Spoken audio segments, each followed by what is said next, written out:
Parce que le mec me donnait tous les détails. Et moi j'ai dit mais je peux pas savoir, je peux pas savoir. Il avait retrouvé la capote sur la banquette arrière de sa voiture et tout. Et moi je suis là, le mec je le connais pas. Et je me dis mais pourquoi tu me racontes ça? Hello, moi c'est Marie. Je suis expatriée et je partage ici ma vie à l'étranger. Tout a commencé quand j'ai quitté la France pour vivre aux États-Unis, où j'ai rencontré des amis et une famille pour la vie. De Nashville à Hawaï, de l'eau transparente des Caraïbes aux montagnes majestueuses du Canada, ma passion pour les voyages, mais surtout pour la vie à l'étranger, n'a cessé de grandir. En 2019, j'ai requitté la France pour vivre à Dublin, en Irlande. Je partage avec vous mes aventures, ma vie, mes storytime, mes vlogs. Bienvenue sur ma chaîne. Hello à tous, c'est Marie, j'espère que vous allez bien, j'espère que vous êtes en bonne santé, bien enfermés chez vous. Je vais pas trop parler de la situation parce que j'en ai déjà beaucoup parlé sur Instagram et j'ai plutôt envie de vous faire en fait en ce moment des vidéos pour vous divertir, pour changer un petit peu les idées parce que finalement en fait sur tous les réseaux sociaux c'est la situation actuelle qui revient énormément et moi je sais que ça a tendance à me rendre encore plus anxieuse et inquiète que je ne le suis. Donc du coup je vais essayer avec cette vidéo de vous raconter une histoire qui m'est vraiment arrivée et qui j'espère va vous divertir pendant une petite vingtaine de minutes. Donc si jamais vous n'êtes pas prêt, et ben prenez peut-être un petit thé à boire ou un café ou un coca zéro ou des gâteaux, des popcorn, on s'en fout, manger, de toute façon il n'y a que ça à faire dans ces situations là, on bouffe et on s'en fout. Et voilà, et puis préparez-vous, aujourd'hui je vais vous raconter donc comment j'ai été arnaquée par une association et plus précisément par un membre de l'association. Et du coup si ça vous intéresse et que vous avez envie d'entendre les petits détails croustillants et que vous avez envie que je spill the tea, et bien restez pour la suite de la vidéo. Alors avant que vraiment je vous raconte ce qui s'est passé, pour les petits nouveaux sur ma chaîne qui n'auraient pas tout suivi, j'ai déjà une première vidéo qui s'appelle Arnaquée par un producteur que je vous mettrai en boîte de description. Donc en fait si vous n'étiez pas au courant, moi je suis quand même au-delà de youtubeuse et de mon travail ici à Dublin, je suis aussi auteure-compositrice autrice du coup, compositrice, interprète. Du coup j'écris mes propres chansons et quand j'étais en France j'ai fait quand même pas mal de concerts. Il y a notamment 2 années où vraiment je tournais beaucoup, j'ai fait de tout, j'ai fait dans les bars, dans les festivals, des concerts, des premières parties d'artistes plus connus et tout ça. Donc j'ai quand même brassé beaucoup de, comment dire, d'événements un peu différents, d'organisations différentes, de gens différents et j'ai vu un petit peu de tout, des gens très sérieux comme des gens qui pensaient qu'à leur gueule, des gens avec beaucoup d'ego comme des gens qui vraiment auraient fait tout pour que pour la cause qu'ils défendaient ou le concert qu'ils organisaient. Dans le bon sens du terme, donc voilà, il y a vraiment de tout dans ce milieu musical et tout ça. Et du coup je vous raconte ici les trucs les plus chelous. Donc cette première vidéo arnaquée par un producteur, je vous la mettrai en boîte de description. Je vous la conseille parce que franchement, bon déjà maintenant c'est drôle mais c'est quand même assez ouf. Et du coup aujourd'hui je vais vous raconter comment j'ai été arnaquée par une asso et donc plutôt par un membre de l'association. Et si jamais c'est pas déjà fait, je vous laisse vous abonner pour ne rater aucune de mes vidéos. Donc déjà, la première chose que je vais vous dire, c'est que bien évidemment que ce que je vais vous raconter, ça se passe pas tout le temps comme ça, et heureusement, tous les gens qui font partie d'associations ne sont pas comme cette personne, et heureusement, pour la petite histoire, donc quand je faisais encore pas mal de concerts, j'ai joué notamment pour l'association Rêve, donc ils avaient organisé un événement, vous savez c'est l'association qui réalise les rêves des enfants malades notamment. Et du coup il m'avait invité, donc la personne qui organisait cet événement m'avait rencontré quand je faisais un concert à la maison. Elle était là dans le public, elle est venue me parler pour me demander si ça m'intéressait, donc bien sûr ça m'intéressait. Et quand j'ai chanté pour l'association Rêve, c'était vraiment c'était un événement très sérieux, les gens avaient très bien organisé le tout, il y avait une vraie salle, il n'y avait pas de surprise, je veux dire tout ce qu'elle m'avait dit sur papier et par message et tout ça, tout était vrai, la personne était très sérieuse, tu vois que c'est vraiment des gens qui ont la main sur le cœur et qui donneraient vraiment tout ce qu'ils peuvent pour l'association, pour défendre la juste cause et tout ça.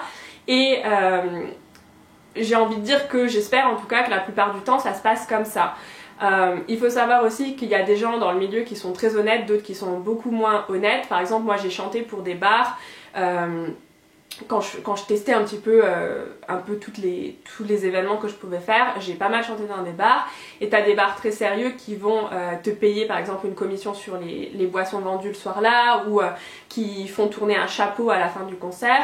Et puis t'as des bars qui en fait se font un max d'argent le soir-là parce que justement il y a un artiste qui chante, mais par contre ils te disent qu'ils peuvent pas te payer parce qu'ils n'ont pas les moyens. Donc il y a vraiment, alors qu'ils les ont, donc il y a vraiment de tout au niveau honnêteté. Et il faut savoir que dans le cadre de l'association Rêve, c'est vraiment des gens qui voulaient, enfin je sais pas comment vous dire en fait, tu vois vite la différence entre les gens qui sont vraiment honnêtes et les gens qui ne le sont pas. Genre l'association Rêve, ils organisaient l'événement pour récolter des fonds pour l'association, et la dame avait quand même dit nous l'association peut te payer pour que tu viennes, quel serait ton cachet pour 1 heure, 2 heures de concert. Et donc ma première réaction ça avait été de donner un cachet, parce qu'effectivement moi j'étais payée pour certains concerts, mais il faut quand même avouer que pour la plupart des concerts t'es quand même pas beaucoup rémunéré. Donc moi quand il y a quelqu'un qui vient me dire bah oui on peut te rémunérer, à l'époque je me disais bah c'est super, bien sûr que je vais le prendre. Et en fait en réfléchissant, j'en avais parlé à ma mère à l'époque, en fait du moment où j'ai donné mon cachet je me suis dit mais en fait tu peux pas demander un cachet à l'asso qui fait un événement local avec tous ces bénévoles qui eux sont pas payés, et toi tu viens chanter 3/4 d'heure et tu demandes un cachet. Et dans ma tête je me disais que les bars te payent, tu vois, quand c'est des vrais business et tout qui te payent, oui, mais que l'asso qui est en train d'essayer de récolter des fonds pour la bonne cause te paye, je me sentais un peu mal à l'aise. Donc du coup j'en avais parlé à ma mère, et du coup j'avais vu avec l'asso, et finalement ils m'ont payé que le défraiement. Donc pour ceux qui savent pas, le défraiement ça va être par exemple l'essence, parce qu'il faut que tu te déplaces, je sais pas, il y avait peut-être 1 heure de route le jour là, donc aller-retour, plus il y a toujours quelqu'un qui m'accompagne, donc la personne voilà a aussi une indemnité entre guillemets, même si je peux pas réellement les payer sur l'événement, je peux quand même leur donner une indemnité pour leur temps, pour leurs frais et tout ça. Donc finalement avec l'asso on s'était mis d'accord sur un défraiement, et dans ma tête je m'étais quand même dit voilà c'est quand même beaucoup plus équilibré, et c'est quand même un peu plus juste, parce que finalement moi tu vois les 100 € de différence qu'ils m'auraient donné peut-être, dans ma vie de tous les jours ça change rien, alors que pour l'asso qui va faire réaliser des rêves pour les enfants ça change tout. Donc des fois il faut quand même être un petit peu logique et pas toujours chercher qu'à avoir plus d'argent. Donc voilà, donc il y a quand même dans le monde de la musique des gens très honnêtes, des gens qui, même des assos, donc qui sont prêts à te payer et à être honnêtes et à rémunérer ton travail, parce que malgré tout ce que les gens peuvent penser c'est un vrai travail que de faire un concert. Il y a quand même des gens voilà honnêtes, et puis il y a les autres qui ne sont pas du tout honnêtes, et c'est de ça qu'on va parler aujourd'hui. Donc vous avez bien compris que à l'époque je cherchais à en fait chanter un maximum de fois, à faire un maximum d'événements pour avoir le maximum d'expérience.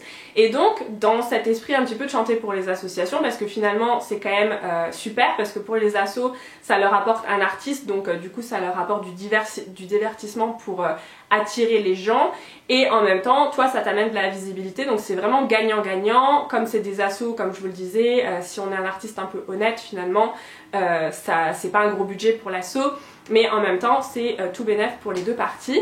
Et du coup je m'étais dit pourquoi pas, tu vois, chanter pour plus d'assos, parce que finalement moi ça me plaisait bien, en plus c'est pour la bonne cause, voilà. Et si jamais vous avez vu la première vidéo donc, que j'avais fait sur arnaquer par un producteur, je vous parlais donc de cette fameuse dame qui n'était pas du tout, qui ne faisait pas du tout ce qu'elle disait qu'elle allait faire. Et du coup c'est cette dame là, comme par hasard, tu vois, il n'y a pas de hasard vraiment, c'est cette dame là qui m'avait dit lors d'une interview qu'elle n'avait donc jamais publiée, mais on s'était rencontrés quand même pour l'enregistrer, elle m'avait dit ah mais moi je connais 2 personnes qui travaillent pour, alors je veux pas dire le nom de l'asso parce que je pense que ça m'embête en fait de le dire, parce que je pense que l'association en elle-même fait quelque chose de génial, et ça m'embêterait de ternir leur nom parce qu'il y a 2 rigolos là qui ont fait n'importe quoi. Donc du coup je vais juste vous dire que c'est une grosse asso que tout le monde connaît, qui passe à la télé, qui organise vraiment des gros événements avec des gros artistes, qui est très très connue. Tout le monde a au moins déjà donné une fois pour cette association, notamment les écoles et tout mettent souvent en place un moyen de collecter de l'argent pour cette asso. Donc c'est une asso que vous connaissez tous, et donc c'est 2 personnes qui travaillaient pour cette asso. Et elle me dit écoute je connais donc 2 personnes qui travaillent pour cette asso, et moi je peux te donner leur numéro de téléphone, tu les contactes, tu leur dis que tu viens de ma part et peut-être que eux ils pourront te placer sur des événements pour l'asso. Et donc moi je me dis ben c'est super, tu vois, pas de souci. Donc je rentre chez moi, j'appelle le numéro que j'ai. Et là, il y a deux mecs qui étaient en voiture, donc déjà c'était pas terrible au niveau du son.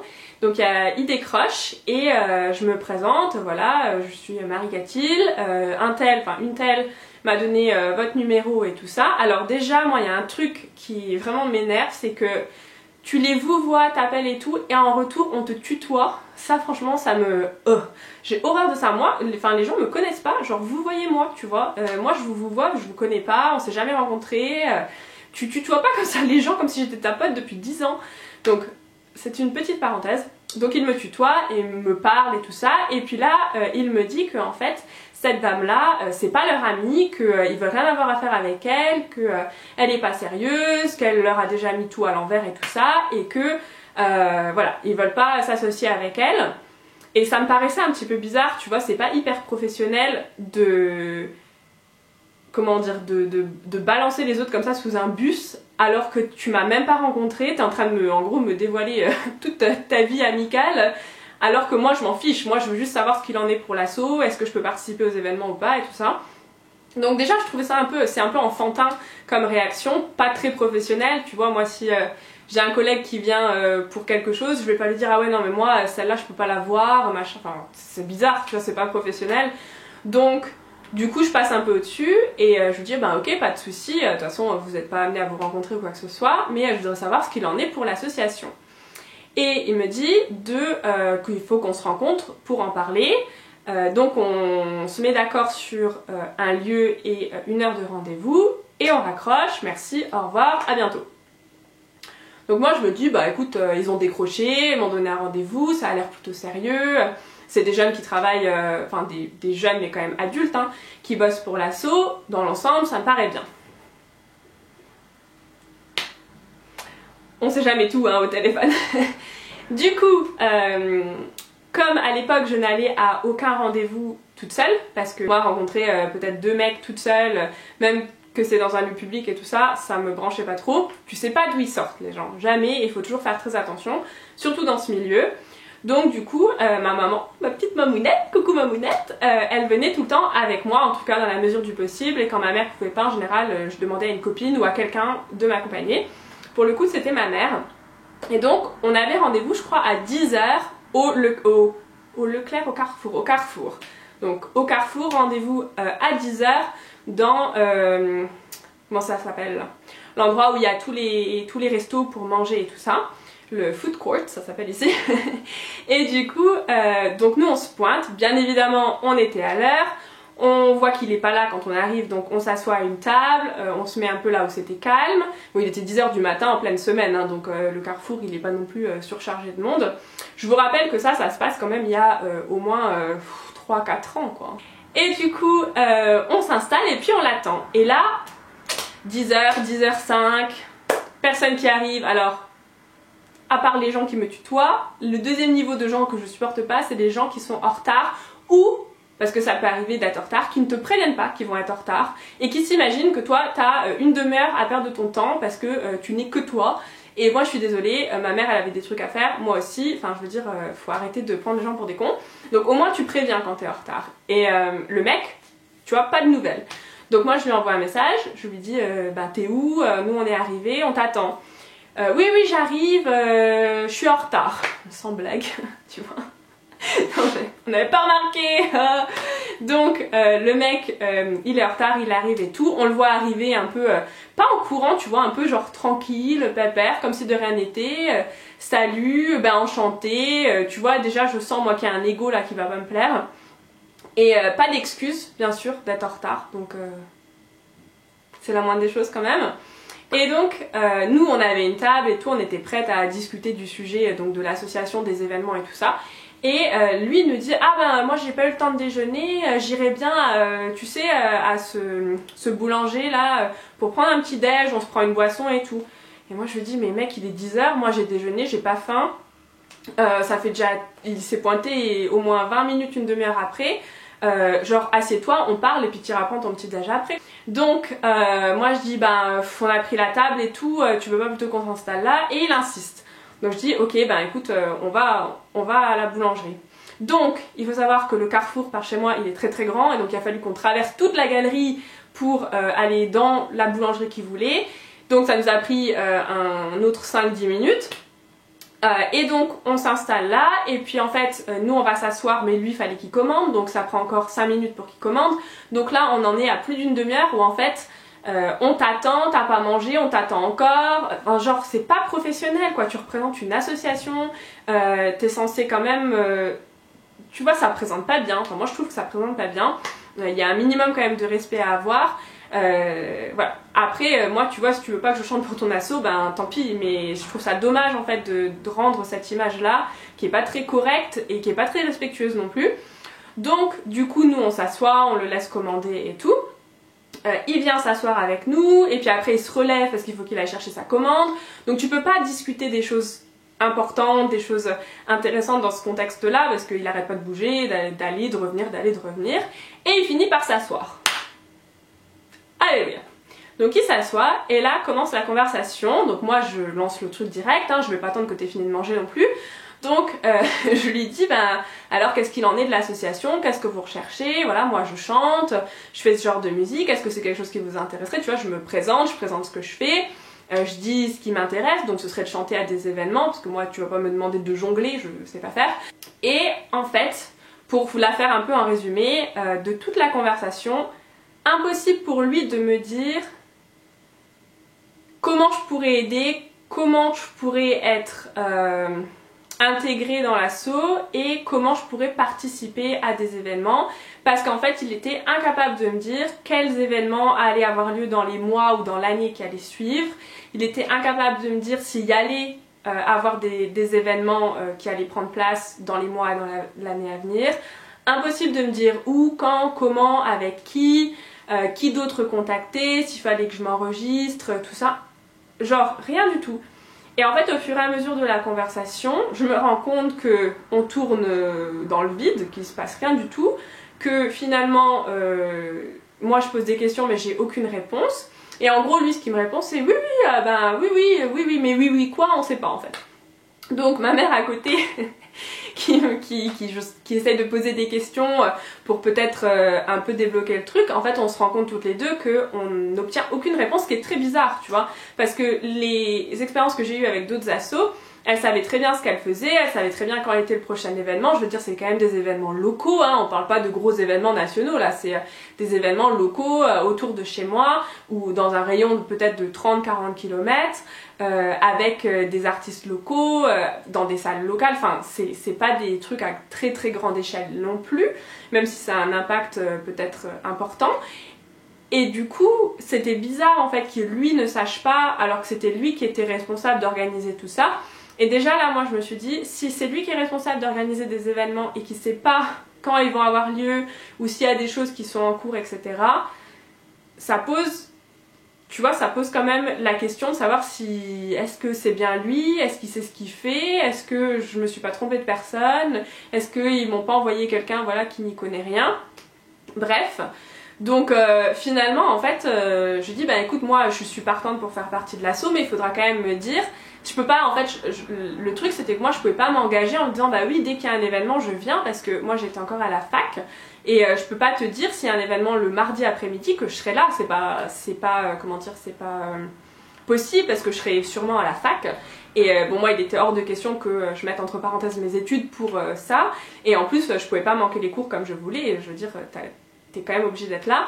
Et du coup je lui avais dit moi je peux pas m'engager sur quelque chose dont je ne connais rien finalement, je peux pas m'engager sur un événement alors que je sais pas où ça va être, à quelle heure, ce qu'il faudra que je fasse, tu vois, à un moment il faut quand même des informations, je veux dire je suis pas juste à ta disposition. Et du coup moi dans ma tête je me dis mais putain c'est quand même dommage tu vois. Et en fait, donc je lui avais dit voilà, moi quand tu sais qu'il y a un événement et tout, bah tu me préviens et je te dirai si je peux venir. Et lui il me semble que quand même il insistait sur le fait qu'il fallait s'engager. Donc moi je lui avais dit bah de toute façon je peux pas comme ça m'engager sur un truc que je connais pas. Mais je lui avais dit voilà, quand tu sais, tu me préviens, tu m'appelles et moi je te dirai si je peux venir. mais tu me préviens pas la veille, parce que j'avais commencé à cerner le personnage, et je me suis dit il va m'appeler le lundi soir pour me demander si je peux me pointer le lendemain à 14 h, et ça c'est juste pas possible parce que j'habitais à l'époque à Nancy, donc c'était pas près de là où mes parents ou ma mère habitaient, donc à un moment il faut quand même remettre un petit peu les choses dans leur contexte. Et le truc étrange, si vous voulez, au-delà du fait que tout ça me paraissait quand même très vague, approximatif, très, vous savez, t'as l'impression que ça va s'écrouler du jour au lendemain. Au-delà de ça, la conversation sur l'association en elle-même a duré, je sais pas, peut-être 10 minutes, un quart d'heure. Et en fait, on a passé, je crois, 1 heure avec, à partir du moment où on s'est assise. Et en fait, le reste, donc on va dire 3/4 d'heure, on a parlé que de lui. Et ça, j'ai trouvé ça hyper étrange, parce qu'en fait, ce qui s'est passé, c'est que la conversation, pour des raisons que j'ignore, en fait, a complètement viré sur autre chose, et donc sur lui. Et lui m'a dit, ah mais alors moi, il a commencé à me parler en fait de lui, sa carrière de musicien. Et tu vois, c'est intéressant, mais c'est pas pour ça qu'on est là. Tu vois, si j'avais voulu te rencontrer en tant qu'artiste, entre guillemets, on aurait fait ça autrement, mais là, c'était pas le sujet. Mais au-delà de ça, peut-être que ça peut être intéressant, donc je l'ai quand même laissé parler. Et en fait, ce qui s'est passé, c'est qu'il a commencé à ouvrir son ordi, et au lieu de me montrer les choses que faisait l'association localement sur l'ordi, tu vois, sur le site internet ou ce genre de choses, il a commencé à ouvrir ses chansons, il m'a fait écouter ses chansons, et là on est reparti sur des ah oui mais alors moi de toute façon là je vais partir dans quelques jours, je pars dans le sud pour un temps, je vais enregistrer mon prochain album avec un producteur connu internationalement, c'est un grand producteur très très connu en France qui a produit des très grands artistes français, et moi dans ma tête je me dis mais attends, t'es en train de préparer un album avec un producteur international qui a fait des miracles pour les artistes français, et t'es assis là à me parler de ça, enfin genre ça n'a aucun sens. Si vraiment t'étais en train d'enregistrer un album avec un producteur international, tu serais dans ton studio d'enregistrement en train d'enregistrer ton album. Ça me paraissait très très bizarre, et franchement les gens qui disent ça dans le milieu musical, j'ai appris à m'en méfier parce que les 98% du temps c'est des mensonges complets, c'est des cracks, franchement c'est pratiquement jamais vrai. Et du coup il me raconte ça et tout, ma mère elle est à côté, et moi dans ma tête je me dis, tu sais t'essayes de rester sérieuse, mais moi je me dis mais attends c'est pas possible, il se fout de ma gueule quoi. Et tu sais pas ce qu'il me dit, enfin vous savez pas ce qu'il me dit. Il me dit ah ben pour cette chanson là, voilà j'aimerais bien faire une partie en anglais, je recherche une fille qui chante en anglais. Je dis non mais bah voilà, je dis bah voilà pourquoi il est venu. Donc je dis ah ouais bah cool, elle me dit bah toi tu chantes en anglais et tout, et je dis bah ouais moi je chante en anglais, mais écoute je connais pas ton style musical, ça se trouve ça va pas coller, tu vois je sais pas, moi tu me sors ça comme ça. Donc je lui dis bah vas-y fais-moi écouter, et puis tu peux m'envoyer le morceau et je vais voir ce que je peux faire. Et en fait ce qui est très étrange, c'est que si vraiment il était en train d'enregistrer un album avec un producteur international, tu crois pas que le producteur international il connaîtrait des chanteuses peut-être un peu plus connues que Marie Gatkill qui parlent anglais et qui chantent en anglais pour les enregistrer sur ton album. Enfin tu vois c'est bizarre que ce soit lui qui doive venir me trouver moi pour enregistrer sur sa chanson, alors que soi-disant il y a quelqu'un de connu internationalement qui enregistre un album pour lui. Enfin franchement moi j'y crois pas, hein. Après peut-être que c'est vrai, hein, je dis pas, mais moi je n'y crois pas du tout. Et du coup je lui dis bah écoute tu m'enverras le morceau et puis tu me diras. Je crois que le morceau je l'ai jamais reçu. En fait la façon dont ça s'est terminé plus ou moins, c'est que après avoir parlé de ça, il a enchaîné sur sa vie personnelle. Il faut quand même nous imaginer, ma mère et moi, on est venus là pour parler d'une grosse asso connue vraiment dans la France entière et tout, et de parler de quel rôle moi je pourrais avoir dans cette asso, comment je pouvais aider et tout, et en même temps chanter pour l'asso. Et on se retrouve en face de lui nous parle de sa vie personnelle, comme quoi sa copine l'a trompé, qu'il a trouvé des preuves sur la banquette arrière, et moi en fait pendant qu'il me raconte ça, ma mère était aux toilettes. Et moi je me dis mais c'est pas possible maman, pourquoi tu m'as abandonnée là? Parce que le mec me donnait tous les détails. Et moi j'ai dit mais je peux pas savoir.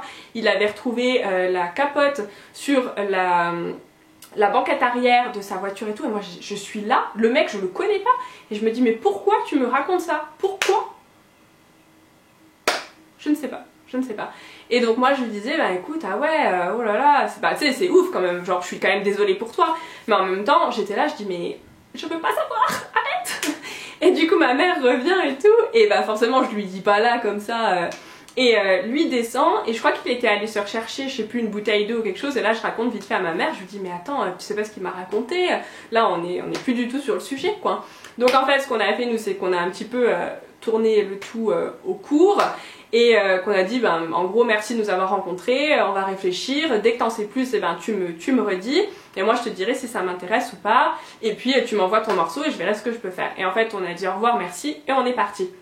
Mais c'est pour vous dire vraiment que c'est le genre d'expérience auquel tu t'attends pas du tout, et c'est aussi pour vous montrer que il y a quand même beaucoup d'ego dans ce milieu, et il y a quand même beaucoup d'intérêt personnel, c'est-à-dire que le mec il représente quand même cet asso qui fait quand même des bonnes choses et tout, et il vient se présenter comme ça, il est en retard, il mange, il nous fait perdre notre temps, il s'installe, et en fait finalement il n'a pas fait grand chose pour l'association ce jour-là, parce que autant j'aurais rencontré quelqu'un de plus sérieux de l'association, et j'aurais pu aller chanter dans un événement, ça aurait peut-être fait que l'événement aurait eu plus de succès, enfin j'en sais rien, je me lance pas des fleurs, mais on aurait peut-être fait quelque chose de plus concret qui aurait servi à l'association, et finalement en fait ce qu'il en est ressorti de ça c'est rien, parce que finalement il m'a jamais envoyé son morceau, il m'a jamais rappelé pour un événement, puis moi de toute façon j'ai abandonné parce que ça me paraissait pas du tout sérieux. Mais tout ça vraiment pour vous dire que voilà, en fait dans l'entretien qu'on a eu, ce qui en est ressorti, c'était vraiment son intérêt personnel à trouver quelqu'un qui pouvait chanter en anglais sur sa chanson, à trouver quelqu'un à qui il pouvait se plaindre de sa situation personnelle. Mais en fait, ce qui en ressort pour l'association, c'est rien du tout. Et ça, je trouve ça hyper dommage. Ça montre juste qu'il y a vraiment des gens... Enfin, moi en tout cas, vous voyez, c'est pas ce genre de grosse arnaque qui change ta vie, mais moi je trouve juste que c'est pas honnête en fait. Et des gens comme ça, dans le monde de la musique, il y en a plein, des histoires comme ça, j'en ai plein dans mon tiroir à vous raconter. Je vais peut-être pas toutes vous les raconter parce que finalement peut-être que ça se ressemble au final à la fin de la journée, c'est quand même des histoires similaires, mais j'en ai d'autres quand même qui moi me choquent toujours et qui m'énervent toujours, parce qu'il y a plein d'artistes qui se font avoir, et il faut faire extrêmement attention. Et comme je le disais, si vous êtes une jeune artiste seule, n'allez pas à ce genre de rendez-vous toute seule. Bon, lui il avait rien vraiment il avait rien de violent, de méchant, de louche ou quoi que ce soit, juste c'était un peu le personnage qui était un petit peu un but de lui-même, et qui je pense était un petit peu dans une situation personnelle un peu entre deux, et voilà, je pense qu'il savait pas trop ce qu'il faisait. Je pense que voilà, c'est plus un personnage un peu comme ça, mais il y en a d'autres qui sont mauvais, tu vois bien, malsains et tout, et il faut vraiment faire attention. Donc vraiment n'allez pas à ce genre de rendez-vous toute seule, parce qu'on sait jamais sur qui on peut tomber. D'ailleurs je dirais plutôt ni tout seul ni toute seule, parce que c'est pareil quand on est un jeune homme, tu sais pas sur qui tu peux tomber, donc faut faire attention. Et voilà, j'espère que cette petite story time vous a diverti de tout le tracas du moment. Dites-moi dans les commentaires si jamais vous avez déjà eu ce genre de rendez-vous entretien un petit peu étrange comme ça. En tout cas voilà, je vous avoue que le jour là on est ressorti du carrefour et on s'est dit bon ben ça c'est râpé, ça ne se fera pas, parce que clairement il n'y avait rien de sérieux là-dedans, c'était vraiment pas quelqu'un sur qui on pouvait compter. Mais voilà, c'était pour la petite histoire, j'espère que ça vous a plu. Si c'est le cas, n'hésitez pas à laisser un like sous la vidéo. N'oubliez pas d'aller voir l'autre storytime sur le monde de la musique, arnaqué par un producteur, parce que c'est quand même un ou deux niveaux au-dessus de cette storytime là. Et voilà, n'oubliez pas de vous abonner. N'oubliez pas aussi de me suivre sur Instagram, je vous le mettrai d'un côté ou de l'autre. Et voilà, je vous fais plein de gros bisous, et je vous dis à la prochaine pour une nouvelle vidéo qui arrive donc très bientôt, puisque je vais essayer de vous en poster beaucoup par semaine, justement pour vous occuper. Et voilà, je vous fais plein de gros bisous et je vous dis à la prochaine pour une nouvelle vidéo. Bye bye!